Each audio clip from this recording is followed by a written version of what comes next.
The Quran and the Islamic faith have a lot of prophecies, and according to Muslims, some of those prophecies have been fulfilled already, and others are still yet to come true.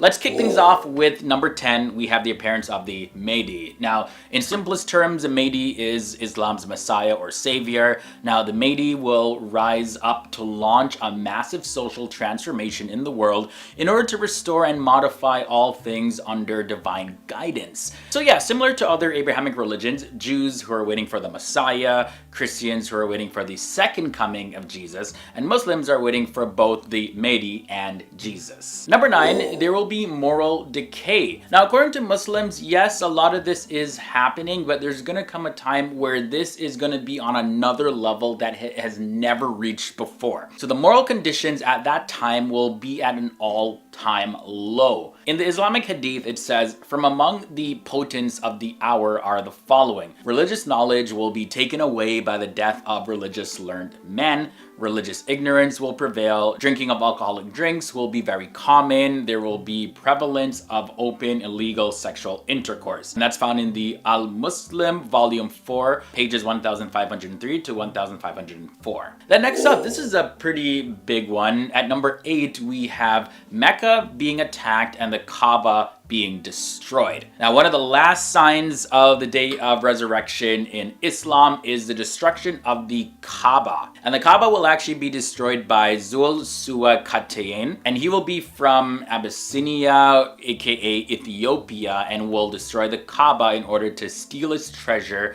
and Kiswa, which is the cover of the Kaaba. And the destruction of the Kaaba is actually prophesied to happen after no faithful Muslim remains on the earth. Now, I talked about this briefly when I mentioned the return of the Mahdi, but it's also prophesied that, yes, Jesus will descend from heaven. So Muslims believe that Isa, aka Jesus, did not die on the cross, but that Allah raised him up to heaven, and that he's going to return one day to defeat the Dajjal, which is likened to the Antichrist. So according to the Hadith, Jesus is in the second heaven, and the Prophet Muhammad in this Hadith mentioned this, and I quote, "During the Mi'raj, which is the ascension, I met Isa on the second heaven. I found him of medium stature, reddish white.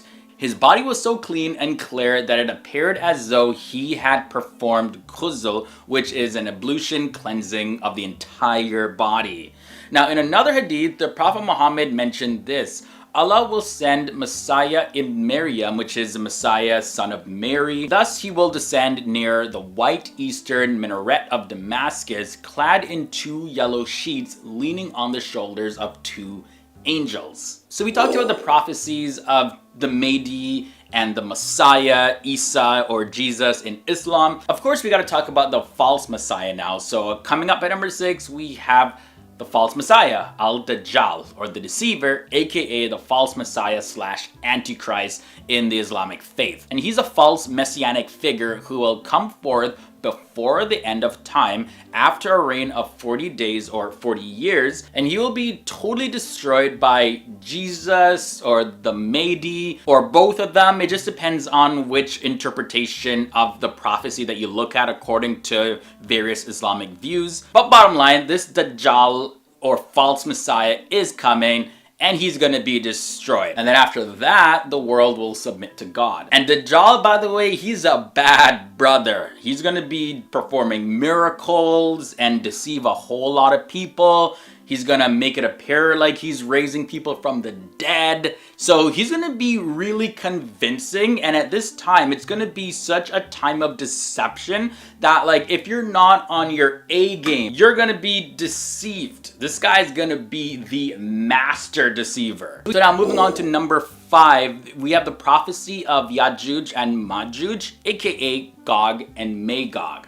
So now this is recorded in the Quran in the following verse: "But when Yajuj and Majuj are let loose and they rush headlong down every hill." So just to talk a little bit more about Yajuj and Majuj, what's going on here anyways? Well, they're located in a land that's hidden from our sight, and the exact location of where they are is unknown. But though there are many interpretations that do exist, none of these, however, can be said to be 100% absolute. but they, the people of Yajuj and Majuj, are human beings, and according to a narration or a hadith, they are the offspring of Japheth, the son of Noah. These guys are so bad, like they can literally drink up a lake so fast, like all the water in the lake, and they just want to destroy people. Like they will destroy any living thing in their path. I ain't trying to see them let loose. No. I'm staying in self-isolation if that's the case. But anyways, guys, moving on to number 4, we have a huge black cloud of smoke that's going to cover the entire earth. So in the Quran, it says, "So be on the watch for a day when heaven shall bring a manifest smoke covering the people. This is a painful chastisement." And that's found in Surah 44 verses 10 and 11. And then the Prophet Muhammad also said, "The hour will not rise until you have seen 10 signs, the rising of the sun from the west and the smoke the beast." And actually, let me just pause the quote right there, because there's a difference of opinion regarding whether or not the smoke mentioned in this verse in the Quran refers to the smoke that was foretold as one of the signs of the final hour. It's mentioned that the smoke will cover the earth for a period of 40 days, which will affect both believers and disbelievers. Now, the believers will be affected as if they're suffering from a common cold or something, whereas the non-believers will suffer in a much more harsher way. But let's now move on to the prophecy of the beast of the earth. Now, the beast was also mentioned in the Quran in the following verse: "We shall bring forth for them out of the earth a beast that shall speak unto them." And you can find that in Surah 27 verses 82. Now, there's differences of opinion amongst scholars regarding the details of the beast, but they are as follows. So the first is the appearance. So some scholars have held to the belief that the beast is a she-camel of the prophet Salih, and others stated that it's an animal that is a hybrid of many different animals, and others even say that this is actually a human being. Now, the next point is the place of emergence. Some scholars state that the beast will emerge from Mecca. Others say that it's going to emerge from the desert and then disappear, then emerge from a village and then disappear, and then finally from the Masjid al-Haram in Mecca. Now, there's another opinion that states that this beast will emerge from Ta'if. Then the next difference is its speech. So the beast will address the people with the words of Allah, saying, "Mankind did not believe our signs," and that's in the Quran, Surah 7 verses 82, while other scholars quote Ibn Abbas that speaking refers to the action of the beast in differentiating the disbelievers from the believers. And then the final difference is the role that the beast is going to have. So the beast will be tasked to differentiate the believers from the disbelievers, and Abu Huraira narrates that the Prophet Muhammad said this: "The beast of the earth will emerge and have with it the staff of Moses and the ring of Solomon. Now, it will use these to mark off the disbelievers from the believers." But one thing scholars can agree on is that the beast is coming. Next up, prophecy number 2, we have the sun will rise from the west. So we know the sun rises in the east. Well, not that it rises in the east, but like in the eastern direction, well, what we call east anyways. That's where the sun comes up, and over in the direction of the west, that's where the sun sets. But in Islam, it is prophesied that the sun will rise from the west instead of rising from the east in the end times before the day of judgment. Now, both the Quran and the Hadith, they talk about this phenomenon, and the occurrence of this phenomenon is considered in Islam as one of the major signs that indicate that the day of judgment is close. Specifically, the Quran says, "No good will it do to a person to believe then, if he believed not before, nor earned good by performing deeds of righteousness through his faith." And that's found in Surah 6 verses 158. And this verse is believed to be referring to the rising of the sun from the west, according to popular opinion of Muslim scholars. It is also believed that the Prophet Muhammad said that becoming a believer will be of no benefit after the sun rises from the west. And finally, the last prophecy to mention in this episode is the second blow of the trumpet that's gonna sound. So the Prophet Muhammad, he is believed to have said that one who will blow the trumpet has been ready to do this since Allah created him. And in a quote, the Messenger of Allah said, "The gaze of the one who will blow the trumpet has been fixed since he was entrusted with it, looking towards the throne, ready to blow it in case he will be commanded to do so before he blinks, as if his eyes are two shining stars. Now, the majority of the Muslim scholars share the view that the trumpet will be blown twice. Now, the first trumpet, all creatures will pretty much just pass out, and the second trumpet is a time of resurrection, and this is based on the verse in which the Quran says, "And the trumpet will be blown, and all who are in the heavens and all who are on the earth will swoon away, except him who Allah wills. Then it will be blown a second time, and behold, they will be standing, looking on, waiting." And you can find that in the Quran, Surah 39, verses 68. We have fingerprints coming up at number 10. And that passage goes as follows: "Their skins will bear witness against them so as to what they have been doing." And that's found in Surah 41, verses 21 of the Quran. So of course we can see in our world that the fingerprint system is being used currently when people travel through borders. Well, there's not much traveling through borders right now given the whole self-isolation thing, as well as it's used in criminal investigations. So Muslims see this and say, well, yeah, the fingerprints testify against them, so this is a fulfillment of that prophecy. Next up at number 9, we have the establishment of Israel. So this one is pretty interesting. And this passage goes as follows: "And after him we said to the children of Israel, dwell ye in the promised land, and when the time of the promise of the latter days come, we shall bring you together out of various people." And we currently now have the established nation of Israel. While a lot of people don't consider Israel to be a country, it still is recognized as a legitimate country by nations like the United States. As well as there are various groups of Jewish people who live in the current land of Israel. So for Muslims, this is evidence, especially at the part in the passage that says, "We shall bring you together out of various people." The prophecy at number 8 that's been fulfilled in the Quran according to Muslims is the new transportation systems. There's a verse in the Quran that says, "And when the she camels 10 months pregnant are abandoned." There's another verse that says, "And he has created horses and mules and asses that you may ride them, and as a source of beauty, and he will create what you do not yet know." So of course those were used as methods of transportation back in the day, but currently now it just couldn't even enter into the mind of people back then that we would have the kind of transport systems that we do now, like trains and cars. I mean, and the list goes on. What are there? There's bicycles, there's skateboards. Well, they probably had their own version of skateboards back then because they did have wheels and carriages. Jetpacks, we have jetpacks. And as a matter of fact, while we're on the topic of animals as a means of transportation back in those days, there was also a prophecy in the Quran that spoke about zoos. In Surah 81 it says, "And when the wild beasts are gathered together." So Muslims look at the modern day zoos that we have, where we have different wild animals and all of that in a mini version of their habitat, and we can just go and we can look at them in cages or in aquariums, whatever it may be. We collect animals in zoos.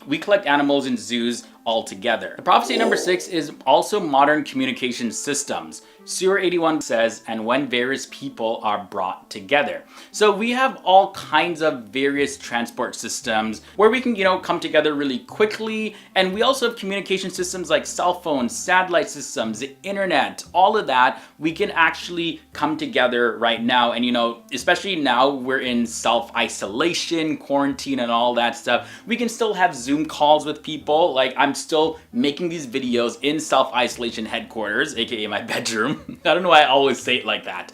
And you guys are seeing it from wherever you are. So again, Muslims see this as a fulfillment of that prophecy because, people are being brought together from all around the world. Number 5, we have flying and air traffic systems. So we talked about transport systems, we talked about communication systems, but there's a specific verse in the Quran, Surah 51, "And by the heaven full of tracks." Ooh!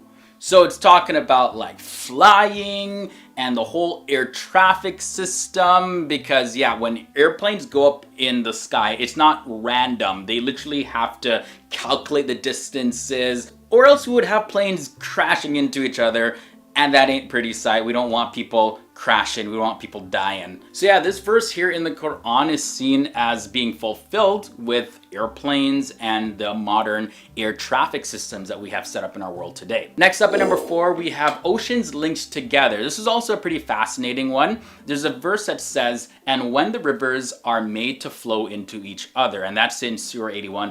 And another verse says, he has made the two bodies of water flow. They will one day meet. Between them, there is a barrier. They cannot encroach one upon the other. And also on top of that, there's a third verse, and that goes as follows, and he it is who shall merge the two seas together, this palatable and sweet, that saltish and bitter, and between them he has presently placed a barrier and a massive partition. Now we do see the linking of oceans today, especially over in Panama and Suez Canal. So again, Muslims see this as a fulfillment of that prophecy. And there's also pretty interesting info in those verses, because yes, actually ocean waters, they do have barriers. They never mix in with each other. I actually talked about that in another video, by the way, so I'll do my best to link to it in a playlist. It's going to be in the card section of this episode, or at the very least, I'll link to it down below in the video description section. That one is 10 surprising things mentioned in the Quran. All right, now let's moving on to prophecy number 3 is women's rights. In Surah 81, and it goes like this. And when the female infant buried alive is questioned about,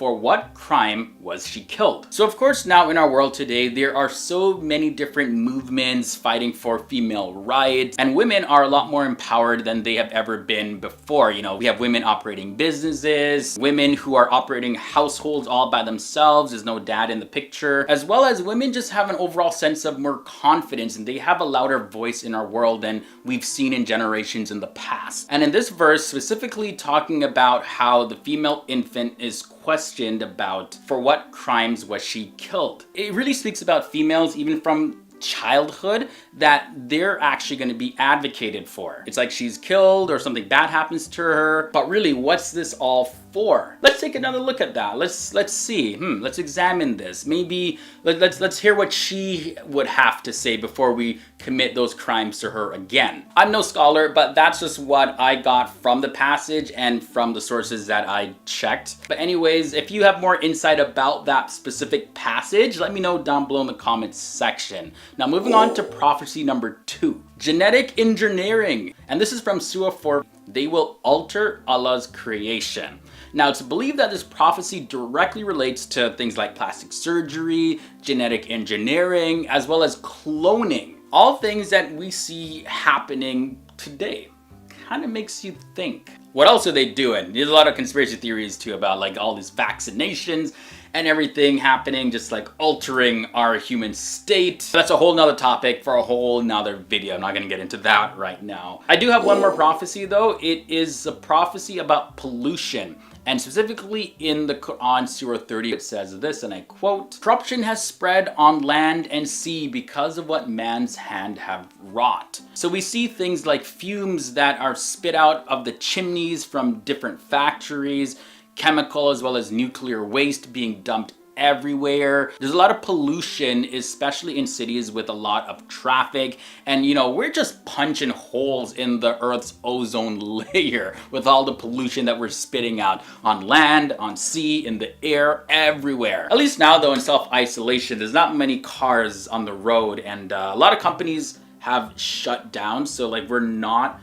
putting out a lot of pollution as we used to. So let's just hope it kind of stays that way, or maybe we look for other ways so that we don't pollute and destroy the earth, because again, we do share the planet. At number 10, we have the prophecy of the establishment of Israel. You can find this prophecy in Surah 17 in the Quran, and it goes as follows. And after him we said to the children of Israel, dwell ye in the promised land, and when the time of the promise of the latter days come, we shall bring you together out of various people. Number 9 brings us the prophecy of the Mahdi, or the guided one, and this prophecy states that the guided one will appear to be the Imam of the Muslims. This is found in the Hadith Sunan Abu Dawud, book 36, number 4272. The Mahdi is known as the Redeemer in Islam according to some Islamic traditions, and this person will appear and rule for 5, 7, or 9 or even 19 years according to different interpretations. There is, however, no direct reference of the Mahdi in the Quran, only in the Hadith, and in most Islamic traditions, the Mahdi will arrive along with Isa or Jesus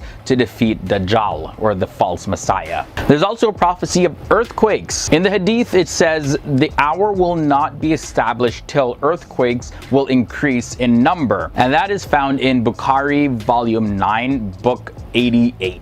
Yajuj and Majuj is another prophecy at number 7, and this is recorded in the Quran in the following verse. But when Yajuj and Majuj are let loose and they rush headlong down every hill. Specifically, that's in Surah 21. And if you're not familiar, Yajuj and Majuj, they are a group of people that now they're situated in a land that is hidden from sight. It's completely blocked off. And that location that they are specifically is unknown. They're believed to be humans that, according to one narration, are the offspring of one of Noah's sons, known as Yafith or Japheth in English. And Prophet Noah is known as Nuh in Arabic. Number 6 brings us a prophecy about STDs that are going to be increasing and spreading in the land rampantly.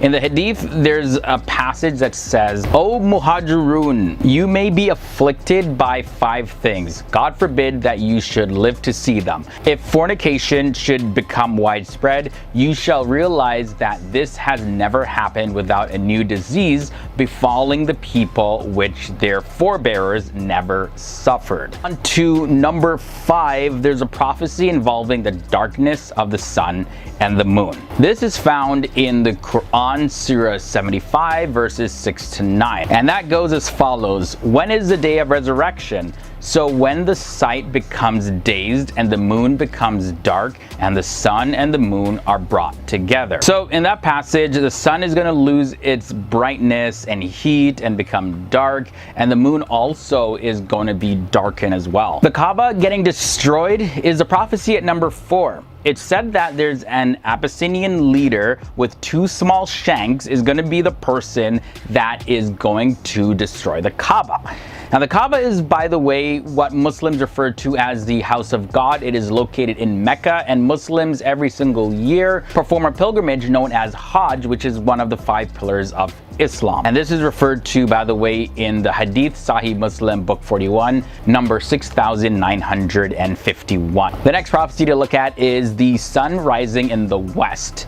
Islam prophesies that the sun is one day going to rise from the west instead of rising from the east as it normally does. This is going to be in the end times, just before the day of judgment. Both the Quran and the Hadith mention this, and this is actually considered to be one of the major signs that indicate that Judgment Day is really close. There is reference to this in the Quran, and also in the Hadith, it's believed that the Prophet Muhammad said these words: becoming a believer will be of no benefit after the sun rises from the west. For number 2, let's talk about the smoke covering the earth prophecy. Over in the Quran, here's a passage that says this: so be on the watch for a day when heaven shall bring a manifest smoke covering the people. This is a painful chastisement. That's taken from Surah 44, verses 10 to 11. And according to the Hadith, the Prophet Muhammad said these words: the hour will not rise until you have seen 10 signs: the rising of the sun from the west, the smoke, the beast. And it goes on, but as you can see, the smoke is there in this passage as well. Now, there is some differences of opinions whether or not the smoke that's mentioned in the verses of the Quran refers to the smoke that was actually foretold as one of the major signs of the Day of Judgment. It's mentioned that the smoke is going to cover the earth for a period of 40 days, and then this is going to affect the believers as well as the disbelievers. But the believers are not going to suffer as much, but the disbelievers are going to be suffering a whole lot. Either way, that leads us to our final prophecy, and that is the prophecy of Jesus's return. Muslims believe that Isa, also known as Jesus, did not die on the cross, but that Allah raised him to heaven, and one day he's going to return to defeat Dajjal, or the Antichrist or false Messiah. According to one hadith, Jesus is now in the second heaven, and the Prophet Muhammad mentioned this: during the Miraj or Ascension, I met Isa on the second heaven. I found him of medium stature, reddish white.